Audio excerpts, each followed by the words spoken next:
आइए तशरीफ लाइए।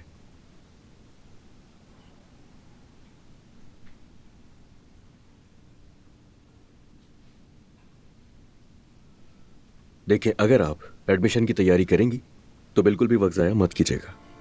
दिल लगाकर पढ़ाई करनी है, ठीक है? सही कहा ना मैंने?